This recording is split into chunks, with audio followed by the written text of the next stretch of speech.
Mom said, "We're keeping Christmas simple," while my brother unwrapped a Rolex, a Paris trip, and keys to a new Mercedes. I sat there with an empty envelope. When I asked, "What about me?" Dad slapped the table and said, "You're not worth wrapping." So I cut off every payment, keeping their house running. By morning, Mom was screaming at the front door. My mother said it right as Mateo was reaching for the first box. "We are keeping Christmas simple this year." She said it with the particular brightness of someone delivering good news. Just a quiet family morning, nothing extravagant. Mateo lifted the box and something shifted inside it when he tipped it, the soft rattle of something expensive in padding. He pulled the ribbon. Gold paper. A Rolex box, cream-colored with the crown on the lid, the kind you do not find at a mall kiosk. I watched him open it. The watch was a Submariner. Green dial, stainless case. The kind of watch you see on lists that start at $8,000. Mateo held it up, and the Christmas morning light came through the window and hit the bezel, and my mother made a sound like she was going to cry from happiness. The Paris trip was in an envelope. Real envelope, thick cardstock with a ribbon on it. 7 nights, business class, hotel near the Marais, spending money included. Total somewhere around $6,000 if you priced it carefully. More if you priced it the way my parents would have. The Mercedes keys were in a small box with tissue paper. Not a model. The actual keys. The car was outside. Mateo walked to the window and looked at it in the driveway. Pearl white. And my father Bernard put his hand on Mateo's shoulder and said something I could not hear. Then they sat back down and my mother pointed to the mantelpiece. There was one more envelope there. She said it was mine. I picked it up. My name was on the front in my mother's handwriting. The envelope had some weight to it from the paper itself. I opened the flap and looked inside. Nothing. No card, no check, no folded paper, not even my name written on something inside. The envelope was empty in the specific way that means it was not forgotten. It was a choice. I looked at my mother.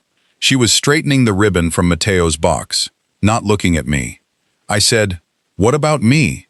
My father turned from the window. He had the expression of a man who had been waiting for an inconvenience and had now arrived at one. He looked at me for a moment. Then he slapped his palm flat on the table, one sharp sound that made my Uncle Ren flinch at the far end of the room. "You're not worth wrapping," he said. I held the envelope. I set it on the table. I stood up. I said nothing, because there was nothing to say that would have fit inside that room. I got my coat from the hook by the door. I said Merry Christmas to my Uncle Ren, who looked at his hands. I walked out to my car, which was not a Mercedes, and I drove home. The envelope was in my coat pocket. I had picked it up on the way out without deciding to. Welcome to Family Secret Tales. My name is Oliver. Before I tell you what I did that night, I need to tell you what I had been doing for 3 years, because the empty envelope only means something in the context of what had been filling their house. I am 31. I work in billing operations at a regional utilities and services company. My parents live in the house I grew up in, a 4-bedroom property in a suburb 40 minutes from my apartment. My brother Mateo has never lived there as an adult. He has an apartment downtown, paid for by money my parents redirect from the household they claim they manage themselves. 3 years ago, when my father's business contracted and the household income dropped, my parents asked if I could help temporarily. My father said 1 month, maybe 2. I said yes, because I was working and had the capacity, and because saying no to my family at that moment felt like something I was not ready to be the person who did. I set up the accounts the same week. I did it through my own name or through autopay linked to my own card, because my parents' credit was not in a position to absorb new account originations at the time. Electricity, gas, and water, $340 a month combined. Regional billing cycle, account in my name. Internet and alarm monitoring, $145 a month. Bundled package, my card on file. HOA fees, $180 a month. Standing order I submitted as a homeowner proxy payment at my father's written request. Home insurance premium, $210 a month. Policy remained in their names, but payment method was my card. Maintenance plan covering HVAC, plumbing, and electrical emergencies, $95 a month. My phone number as the contact. Total per month, $970. I want you to hold that number. For 3 years, every month, $970 left my account and kept that house running. Not my house, their house. The house where Christmas happened this morning. $970 times 36 months is $34,920. Not one of those payments was ever mentioned at a dinner table. Not one of them appeared in a thank you. Not one of them came up when my mother told her friend on the phone that the boys were doing well and Mateo had just gotten a new position, and Oliver, well, Oliver is very steady. Steady. That was her word for what I was. I had heard it through a door once, and I had filed it the way I file things that are true enough to hurt, but not urgent enough to address. I want to tell you something about what steady means in a family like mine. Let me tell you about Mateo first, because the contrast matters. Mateo is 27.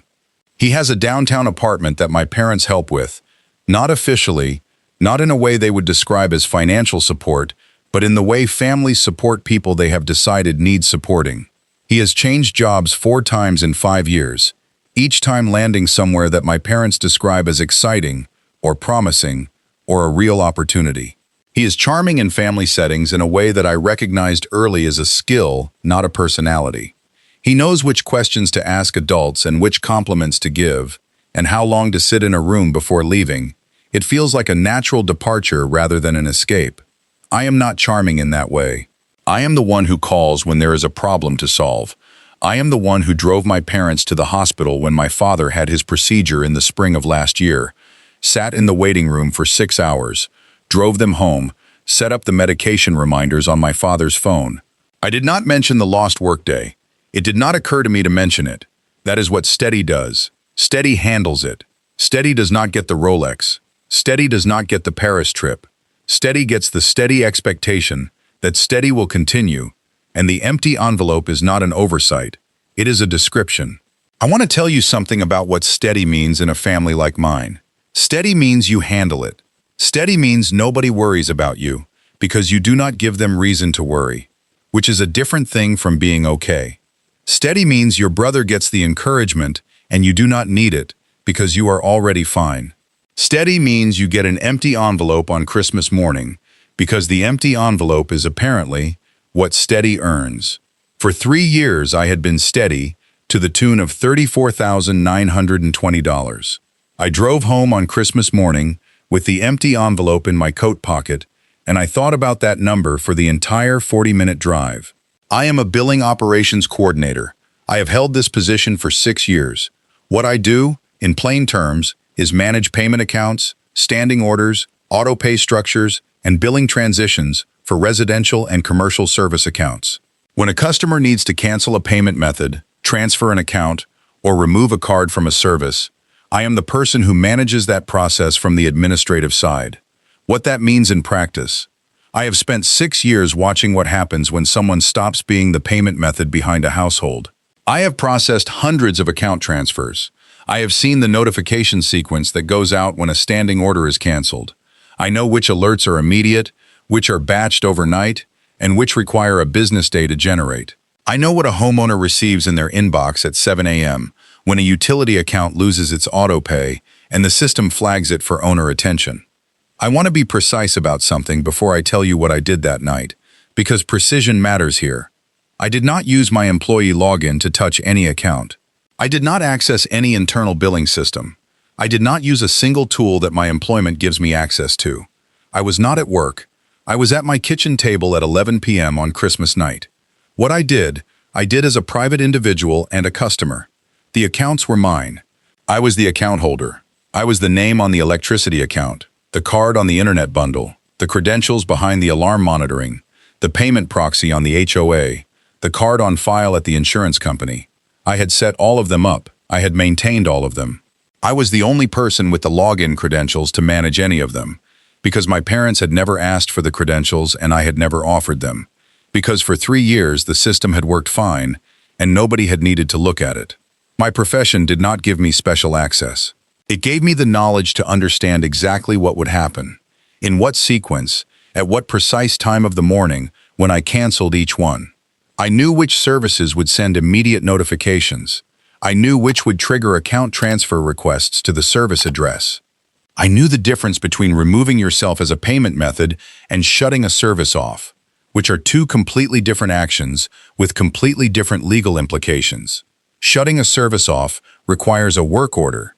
It requires equipment access. It is not something a customer can do overnight, and it was not something I did. Removing yourself as the payment method is a customer right. It is protected. It is what I did. Let me tell you what I knew would happen by morning. Internet and alarm monitoring, both in my name, both on my card. Cancellation effective same night. Service termination notices sent to the service address by automated system. Smart thermostat and lock subscriptions. App access tied to my email. Both had free trial periods long expired. Both would log out all users on account deactivation. HOFA autopay removal would generate a payment failure notice to the homeowners within 12 hours. Insurance, card removal, would trigger an overdue premium alert to the policyholder. Maintenance plan, cancellation confirmation sent to billing address and alternate contact, which was my parents' landline.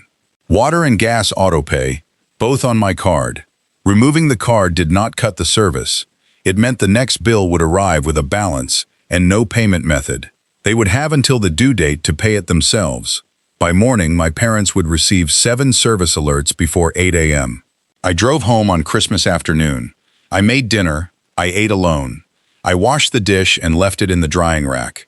I sat at my kitchen table, and I opened my laptop, and I started with the electricity account at 11:04 p.m. The electricity account portal loaded on the first try. I logged in with my credentials. Account holder Oliver James Merritt. Service address, my parents' house. Payment method on file, my debit card, the one that had been auto-drafting $127 a month for 3 years. I navigated to payment settings. I removed the card. The system asked me to confirm. I confirmed. The confirmation email arrived at 11:07 p.m. It said the payment method had been removed and that a balance of $127 would be due on the next billing date. It said if no payment method was added before that date, the account would be referred to collections or transferred to the service address owner. It said I could add a new payment method at any time. I was not going to add a new payment method at any time. Gas account, same process. $94 per month. My card, account in my name, with the service address. Card removed at 11:11 p.m. Confirmation at 11:12 p.m. Water, $119 per month. City utility. Account also in my name because I had called the city 3 years ago to update billing when my parents missed the first 2 payments after they asked me to help. Card removed at 11:16 p.m. Internet and alarm. One bundled account. $145 per month. Account in my name. This one I canceled entirely, not just removed the card. The account was mine. The service address was their house. Cancellation confirmation at 11:22 p.m. Service termination effective midnight. The alarm monitoring would go offline when the internet connection dropped. Smart thermostat subscription. App account in my email. Premium tier covering remote access and scheduling. I downgraded to free tier, which removed all app access for devices not linked to the primary account. My parents had a phone app but no login credentials because I had set it up and never needed to share them. They could still adjust temperature at the wall unit. They could not access it remotely or see the scheduling I had programmed.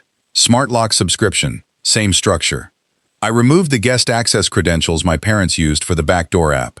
The physical lock still worked. The app did not. Hoa! I logged into the Homeowners Association payment portal, which required my member credentials since I had registered as the payment proxy. I removed my autopay. Confirmation at 11:34 p.m. The system would generate a payment due notice to the registered homeowner, which was my father, by the next business morning. Home insurance. I called the after-hours billing line at 11:41 p.m. I gave my account number and told the representative I wanted to remove my card as the payment method for the policy. She asked me to confirm I understood the premium would be due on the next billing date. I said I understood. She removed it. I received a confirmation text at 11:44 p.m. Maintenance plan. Online cancellation form, submitted at 11:51 p.m. Cancellation effective immediately. Confirmation to billing address and alternate contact, my parents' landline, scheduled for 8 a.m. I closed my laptop at 11:58 p.m.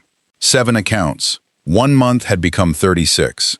36 months had become $34,920. $34,920 is not a small number.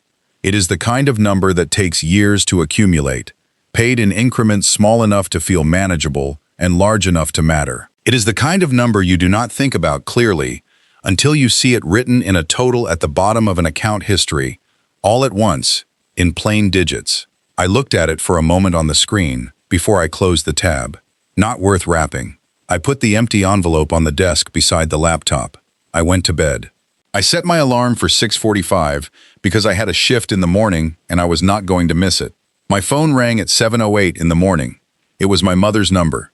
I looked at it for 2 full rings.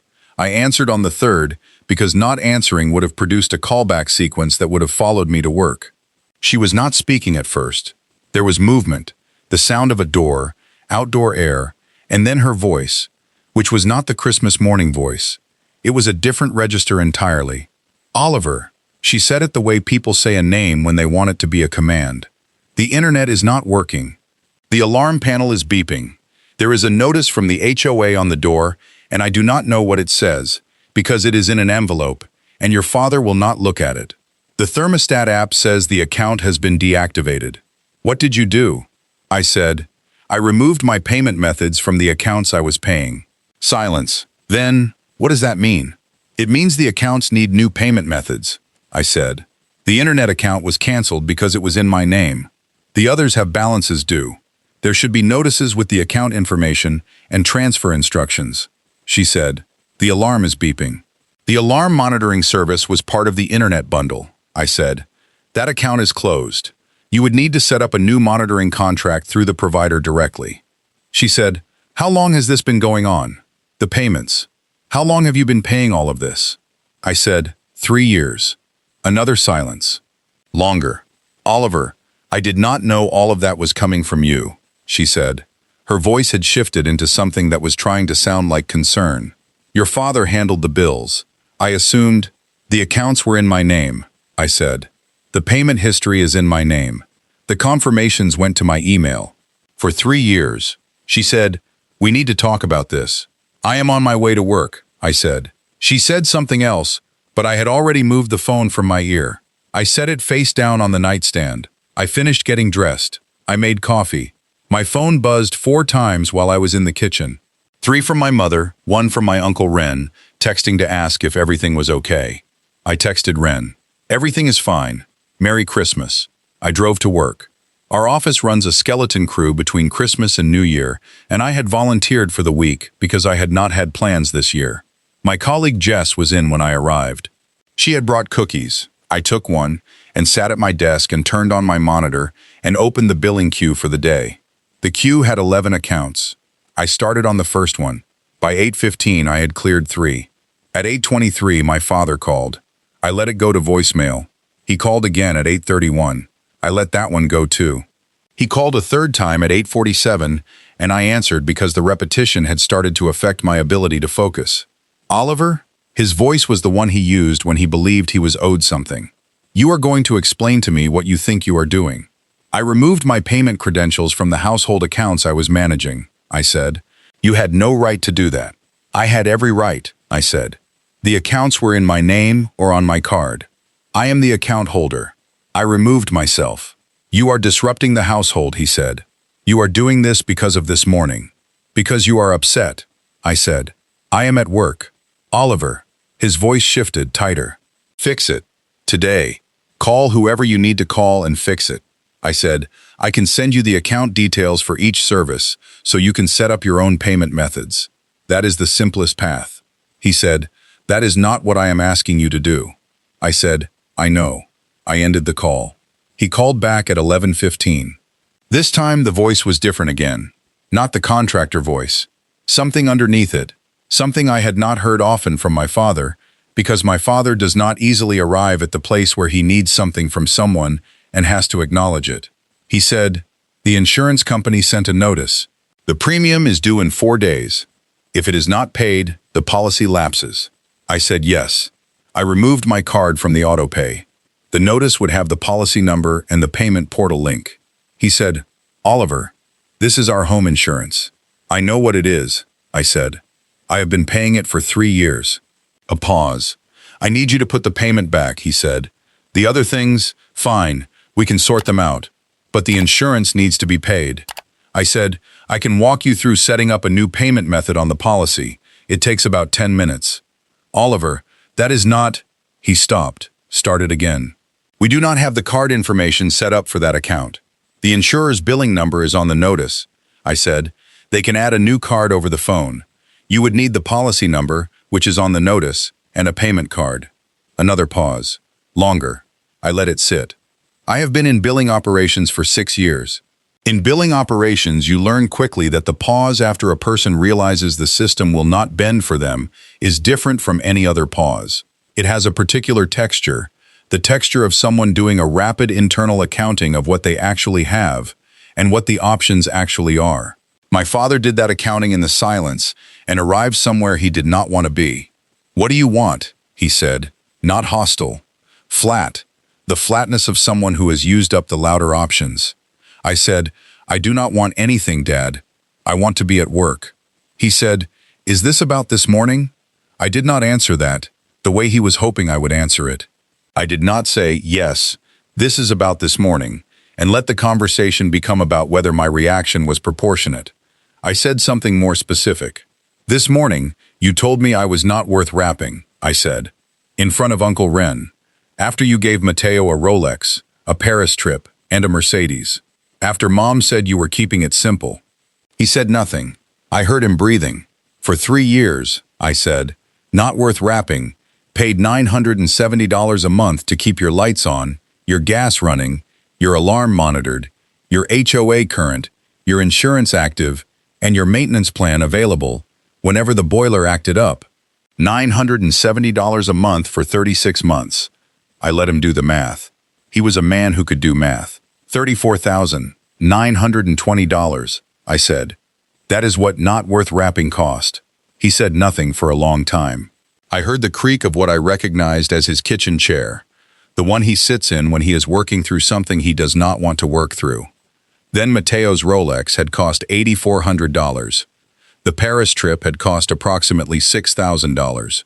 The Mercedes on the driveway was listed at $52,000. My parents had spent $66,400 on Christmas morning for Mateo, and they had spent $34,920 of my money keeping the house running in the years it took to save up for that. My father said quietly, that is not what I meant this morning. I know what you meant, I said. I ended the call. I sat at my desk. Jess was on the phone across the room, her voice low and professional. The office had the particular quiet of a skeleton crew holiday week, just the hum of the systems and the sound of someone working. I worked through the rest of the billing queue. By the time I finished, it was just past noon. The empty envelope was on my desk. I had brought it in my coat pocket that morning without deciding to, the same way I had taken it from the Christmas table. It was white paper, standard size, my name on the front in my mother's handwriting, the flap still sealed from when she had put nothing inside it and handed it to me anyway. I had not opened it again. I already knew what was inside. My mother texted at 2:17 p.m. The text said, the gas bill is overdue, and the notice says the account needs to be transferred. I do not know how to do that. Can you call them? I sent her the gas company's customer service number and the account reference number from the cancellation confirmation email I had saved. I said they could walk her through the transfer in about 15 minutes. I said the representative would need the service address and the new card information. She did not reply. Mateo texted at 3:44. His message was 2 sentences. He said, Dad told him what happened, and he thought I was overreacting. He said the family needed me to be the bigger person right now. I put my phone in my desk drawer and left it there. The bigger person. I thought about that phrase for a moment. In my family, the bigger person always meant the same person. It meant me. Bigger person was another word for steady. Bigger person meant absorb it, release it, forgive it, go back to handling the things that need to be handled. Bigger person meant the empty envelope was a misunderstanding, and the table slap was stress, and the Rolex and the Paris trip and the Mercedes were not what they looked like when you said them out loud together. I was not interested in being the bigger person this afternoon. I was interested in finishing my shift and going home. Uncle Ren called at 4:09. He was the only one I answered without hesitation. He said he had been at the table this morning. He said he had heard what Bernard said. His voice was careful in the way it is careful when someone has been thinking about what to say for several hours and has decided to say it simply. He said he was sorry he had not spoken up. He said he did not know what I was going through with the payments, but that what Bernard said was wrong, and he wanted me to know that someone in the room had known it was wrong, even if he had not said so at the time. I thanked him. We talked for a few minutes about nothing in particular. He asked if I was okay. I said I was fine. I was at work, work was good. He said, "You were always the one who showed up, Oliver. I do not think they understood that." I said, "I think they understood it fine." He was quiet for a moment. Then he said he hoped the new year would be better. I said I thought it would be. We said goodbye. After I hung up, I sat for a moment with the phone on the desk and the envelope beside it. 3 years ago, I had said yes to 1 month of help. The 1 month had become 3 years, because Steady does not get checked on, because Steady does not ask for anything, because Steady handles it and filing it and going back to the billing queue is what Steady does. The $34,920 had moved from my accounts to their house in monthly increments, small enough that each one felt manageable, and large enough that together, they added up to what a family spends on a child they have decided is worth something. Mateo had received $66,400 of gifts on a single morning. I had received an empty envelope and a sentence I would not forget. I opened the top drawer of my desk and took out the payment history I had printed before I left my apartment. 36 months. Every month listed, the amount, the account name, the confirmation number. 4 pages, clean columns, the total at the bottom of the last page in plain numbers, $34,920.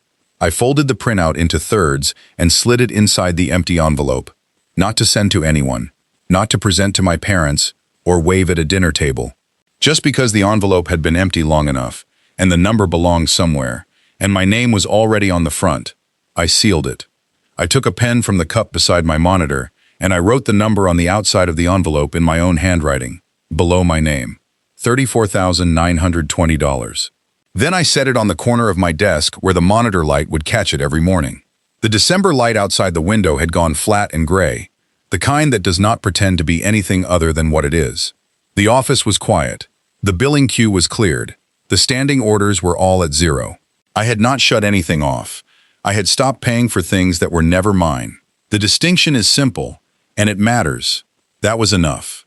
If your family has ever called you steady while giving everything to someone else, leave a comment below. Subscribe to Family Secret Tales, where the quiet ones always know what the numbers say.